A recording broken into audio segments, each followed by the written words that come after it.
很多网友都喜欢美国的悍马，今天就给大家开箱一个悍马。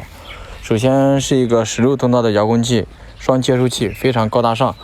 然后全车是采用的是半合金，底盘是合金的，外壳是工程塑料啊。这个车门全部都是1:10的，无刷电机、电条。